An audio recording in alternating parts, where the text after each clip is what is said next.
Originally I started out wanting to work with kids, of course, and I started out in the child care industry. I was a child care director and kind of got tired of it, but I still knew I wanted to do something with kids.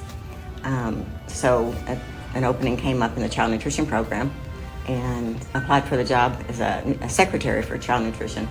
And at one point, when I was with Head Start, we did the National the Lunch Program, so I had a little bit of familiarity with it. And so, Karyn, what is the busiest part of your job? Oh, that would be bid season.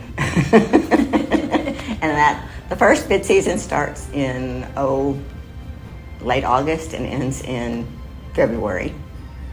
And then we roll right on into the next bid season, which is our purchasing season, and that starts in February and ends in May. So kind of get a little break in the summer, but not very much, because then summer gets here and we're having to make sure that we've got everybody's food lined up and their orders are ready and everything's ready for them to start school. So, I mean, we're pretty busy all year long. She saw me in the future, and what I mean by that is that she really pushed me into what I have became today as a child nutrition director. We do a lot with her with commodity and processing, and she has also taught us with that, and she is a very patient person, and she has a very good heart. With that being said, I'm very happy with her in this award that she is receiving. She deserves it 100%. The biggest challenge lately, of course, everybody knows, has been supply chain.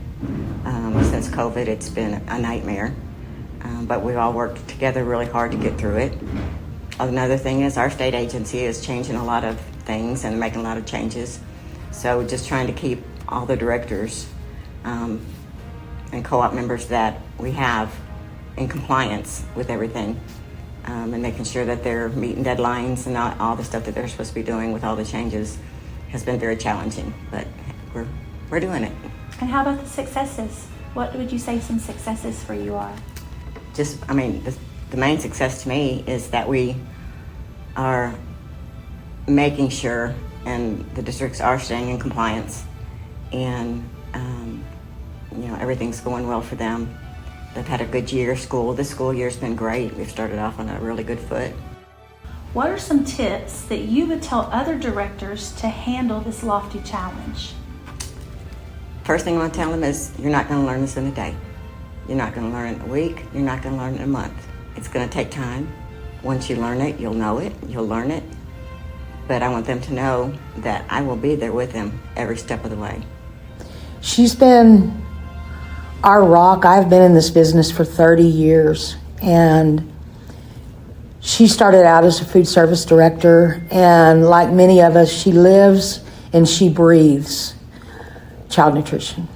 I want the world to know what a wonderful person she is. I want everyone to know that she is the best. She's the best in Texas.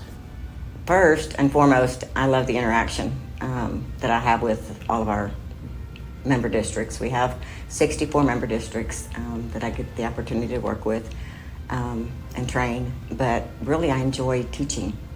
My goal is, especially when we get a new director, I just want to teach them how to do things the right way, how to be compliant, how to do everything right the first time, and not try to go back and say, oh, well, I'm going to do something this way first, and then if I have to, I'll change it. No, I don't want them to do that. I want them to learn the right way.